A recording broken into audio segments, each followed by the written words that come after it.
My story, my ethics, and my work. My name is Alejandro Melo, and I am a licensed residential contractor, specialized in exterior construction, especially siding installation, repairs, and structural exterior work. I didn't choose construction because it was easy. I choose it because it demands character. Construction is not just about materials, tools, or finishes. It's about decisions. Decisions made when no one is watching. Decisions between shortcuts and standards. Between doing it fast or doing it right.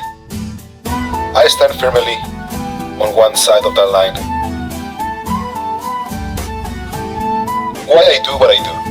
I build and repair homes because homes matters. A house protects families, memories, and futures. When exterior work is done wrong, the damage is not immediate. It is inevitable. Water finds its way. Structures weaken. Homeowners pay twice. I refuse to be part of that cycle. My work exists to restore, protect, and stretch the homes in my community. Every project I take on is approached with the understanding that someone trusts on me with one of the most important investments of their life. That trust is non-negotiable. My values and ethics as a contractor. I operate by a personal code that is simple but demanding. I follow building codes, manufacturer specifications, and carrier requirements. I do not hide mistakes. I correct them. I do not cut corners, even when it costs me time or money. I do not surround myself with careless, lazy, or unethical work practices. I cannot work alongside people who treat construction as a hustle instead of a responsibility.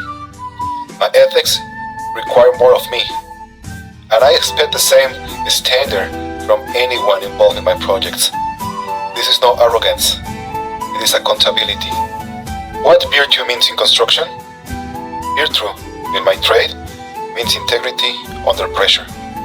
It means doing the job to code even when the homeowner wouldn't know the difference. Educating clients instead of confusing them. Refusing work that will compromise standards. Standing by the work long after payment is complete. To me, that is the virtue of a contractor. I want to take a moment to acknowledge the contractors, builders, and tradesmen who come before me. To those who taught me that a clean job site reflects a clear mind. To those who show me that reputation is built one decision at a time. To the ones who refuse shortcuts, even when they were tired, underpaid, or under pressure. Thank you. Thank you for demonstrating that the real craftsmanship is quiet, disciplined, and consistent. Thank you for proving me that ethics and construction are not spoken. Everything I do today carries the influence of those lessons. This work is not just a job, it is a trade, a responsibility, and standards passed from one generation to the next. To the contractors who taught me by example, I see you, I respect you, and I carry the work forward with the same disciplines.